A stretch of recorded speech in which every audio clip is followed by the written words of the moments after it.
Oke, salam dan salam sejahtera. Dan ulasan saya berkenaan dengan kenyataan yang panas dan tajam dikeluarkan oleh Presiden PAS apabila hari ini keluar di media bahawa dituduh melawan Al-Quran, PKR cabar Hadi nyatakan pendirian.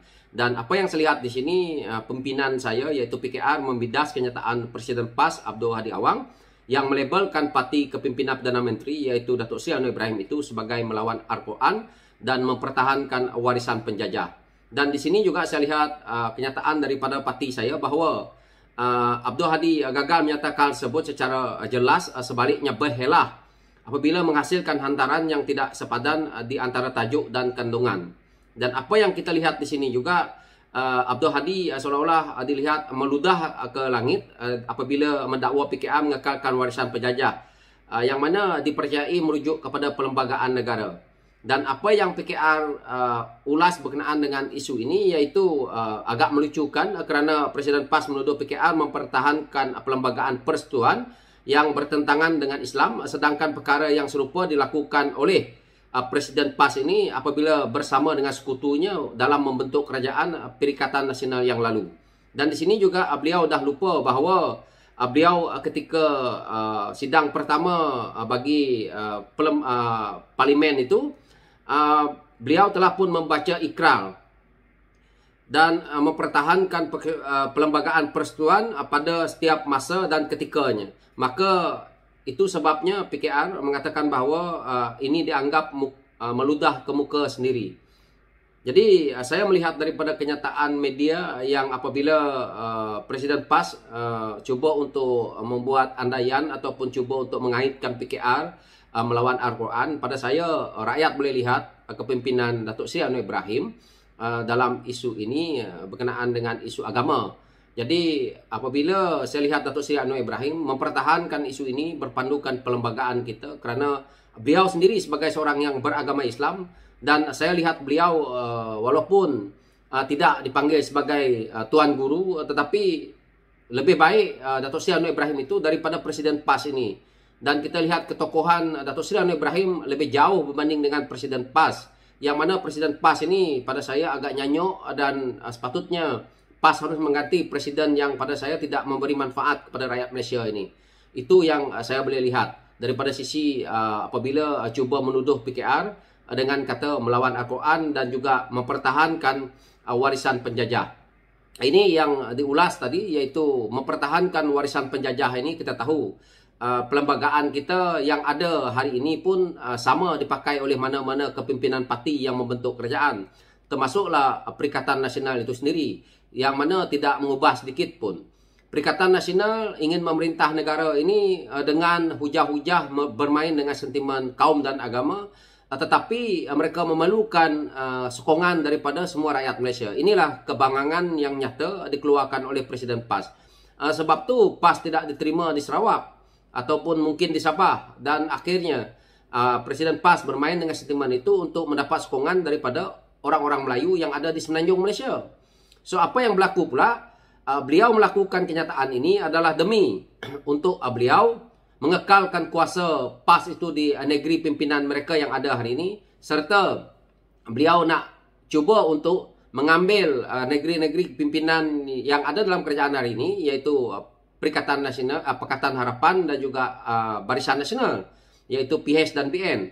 Jadi ini harapan beliau, sebab itu beliau bermain dengan sentimen perkauman dan agama demi untuk beliau mengekalkan kuasa, dan harapan beliau adalah apabila mereka boleh menang dalam PRN yang akan datang ini, maka 6 negeri ini kalau mereka dapat, rasanya beliau akan membuat lagi satu kerja lain, iaitu menebuk kerajaan yang ada supaya tumbang. Ini adalah kerja yang permainan tidak menguntungkan kita rakyat. Kerana apabila hal yang begini dimainkan, akhirnya kita akan rugi dengan apabila ekonomi kita ini jatuh. Begitu juga kita tahu pelabur akan takut. Dan kita tahu daripada sisi apabila pergolakan politik ini berlaku dengan kenyataan-kenyataan yang pada saya sangat bangang dikeluarkan oleh Presiden PAS begini, maka kita ni rakyat akan menerima padahnya, iaitu inflasi yang melanda kita ini disebabkan oleh kejatuhan nilai ringgit disebabkan oleh kenyataan-kenyataan yang dikeluarkan oleh tokoh-tokoh politik yang pada saya amat bangang dan menyusahkan rakyat. Orang seperti Presiden PAS ini bermain dengan sentimen begini. Dia ingat Malaysia ini bapak dia punya. Malaysia ini adalah kepunyaan rakyat Malaysia semua. Apalagi kita ini termaktub juga dengan Sabah dan Sarawak yang menggunakan MA63 untuk berada di dalam Malaysia ini. Jadi Presiden PAS harus menghormati orang di Sabah dan Sarawak dan kaum-kaum lain. Jadi mereka nak bermain dengan sentimen ini. Presiden PAS hari ini minta ataupun PAS sendiri minta, Perikatan Nasional itu minta untuk minyak mereka diberikan hak 5%. Tetapi perangai semua tengok macam haram jadah perangai. Macam mana kita nak bertoleransi sedangkan pengeluar minyak itu hasilnya adalah paling besar daripada Sabah dan Sarawak. Jadi inilah isunya Presiden PAS ni. Itu yang saya selalu kata. Presiden PAS ini tidak sedar bahawa beliau menerima gaji daripada duit rakyat. Duit rakyat bukan daripada satu kaum. Rata-rata semua kaum membayar cukai. Dan kita tahu siapa yang bayar cukai paling banyak adalah kaum Cina. Kerana mereka yang membuat bisnes terlalu besar, terlalu banyak di Malaysia ni. Jadi dia mengambil gaji daripada duit rakyat. Yang mana beliau bercakap sewenang-wenangnya. Rakyat yang akan susah. Beliau sedangkan mempunyai banglo, mempunyai kereta mewah, mempunyai isteri mungkin 2 atau 3. Tetapi rakyat nak makan pun susah. Kena makan dengan menu Rahmah. Ini adalah disebabkan oleh kepimpinan yang ada PAS di dalam. Yang mana presidennya seperti tunggul kayu. Apabila menjadi duta khas bertaraf Menteri Timur Tengah. Yang pada saya amat bangang tidak membawa apa-apa kebaikan kepada negara ini. Dan akhirnya hari ini apabila tidak dapat menjadi kerajaan dan tidak dapat menggunakan pemandu free, tidak dapat menggunakan kemewahan-kemewahan yang ada di kerajaan itu, maka dia meroyan. Dia meroyan kerana mencari sedikit kuasa untuk beliau cuba untuk menebuk atap yang mana beliau seolah-olah melihat kerajaan hari ini boleh ditumbangkan sekali lagi, tapi itu adalah satu kebangangan yang nyata.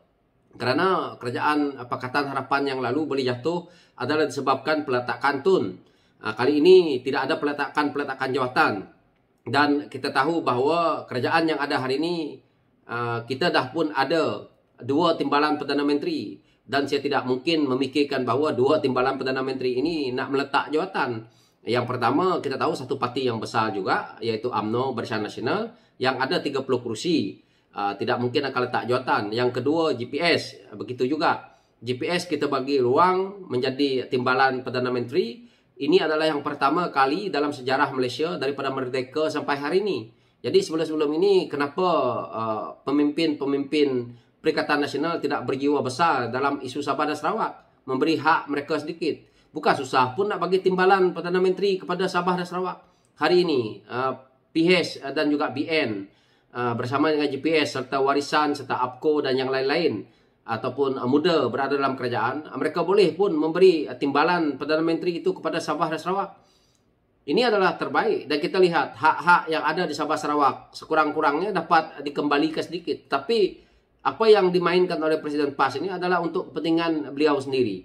Inilah manusia yang pentingkan nyawa di sini. Yang penting saya dapat senang, yang nak susah rakyat. Dia bermain dengan sentimen berbagai-bagai sebagai propaganda murahan untuk beliau kekalkan kuasa, tetapi rakyat menderita. Apakah Marang sudah maju? Itu yang saya nak tanya. Berapa banyak kilang yang dah ada di Marang? Apa dia produk aktiviti yang ada di Marang selama Presiden PAS ni pegang? Jadi rakyat Marang fikir sendirilah. Nak memilih orang seperti ini, akhirnya kita menggunakan hujah-hujah atau menggunakan fatwa-fatwa, menggunakan agama untuk mengekalkan kuasa. Dan kita harus bertakwa lah, kita harus berdoa lah. Itu bukan jalannya kalau tak ada usaha. Kalau pemimpin yang ada di Marang tidak mengusahakan pelabur masuk, tak mengusahakan pembangunan di situ, maka tak berjalan lah. Tunggulah berdoa sampai 100 tahun pun tak akan jadi. Jadi itu hal kisahnya. So saya harap rakyat Marang boleh tolak pimpinan PAS di sana. Sekian, terima kasih.